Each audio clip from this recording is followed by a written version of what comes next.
Hello everyone, thank you for checking out this video. It's just a short video to tell you about this campaign I'm launching on my mini factory. It's called YS-KRYG. Basically it's Risk or Stratego, but on printable scenery. So it's a lot more exciting, it's a lot more tangible, it's not that flat board, and it's also very procedural and modular.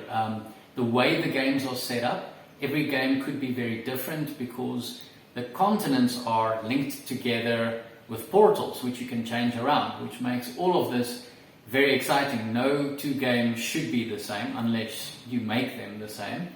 But it's expandable because you can print as many of these as you want. I would say at least 3, otherwise the game doesn't work.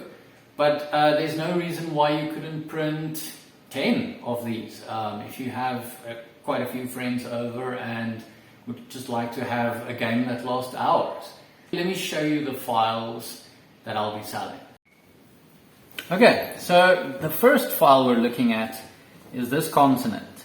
This is the main continent. It's the base continent you'll receive if you support the campaign. Without any add-ons, you'll get this and the full army. You already have this dice tower, that was free. This over here is milestone number 2, this is milestone number 1. This is one of the add-ons, and this is another add-on. Let me first show you how this works. So this continent has all of these levels. Maybe on the video you can see the different levels on this one a bit better. I painted this one to look kind of like lava. Obviously it's up to you how you paint these. How it would work is each of these raised platforms would be a region that you can occupy and then battle each other for. And then the really cool thing about this continent, if you flip it around, you will see that I have designed this to be the storage for the army. So as you can see at the bottom here, I've got all these soldiers. Basically 2 armies fit inside one continent. Right now I've got this sort of lava theme going and sort of a grey ice theme going. Here are 2 portals. Let me take these out. But in essence, everything packs away inside this continent. So when you're done playing, basically just close this up and pack that away, and it doesn't take up too much space. The second continent, that would be the first milestone to be unlocked, is this smaller continent. It's got space for a portal here. Oh, just before I forget, let me just show you how the portals work on this first continent. So, on this first continent there are 3 spaces. There's one over here, there's one over here, and then there's one over here. So you would put different portals onto these continents. For example, you would put your green portal here, and then possibly put it over here, which would allow you to attack through here onto that region over here. But at the beginning of each game, the placement of these portals are determined by our card system, which I'll show in another video. So that was continent number 1. Milestone number 1 is the smaller continent, like I said. 1 portal here. And then at the bottom of this, my favorite units, our assassins. Now these assassins are part of the main campaign. They're not only unlocked with this milestone. You get them right from the start, but this continent is the first milestone. Right, so there's that continent. And then this bigger one over here is milestone number 2. This one has 7 regions, 2 places for portals. There's one over here, one over here.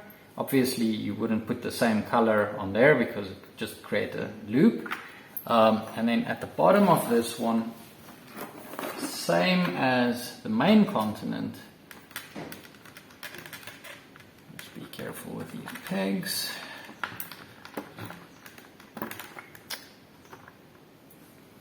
There's another army down here. So as you can see, sorry, 2 armies in each of these continents, and this one also has space for some portals. There's some extra space for these crystals, which are sort of the main units. But yeah, as you can see, packs up very neatly. Close this off.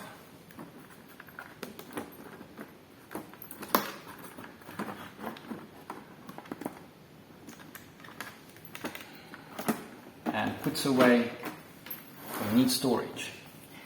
This one you should already know. This is the dice tower I made available for free with this campaign. So much fun.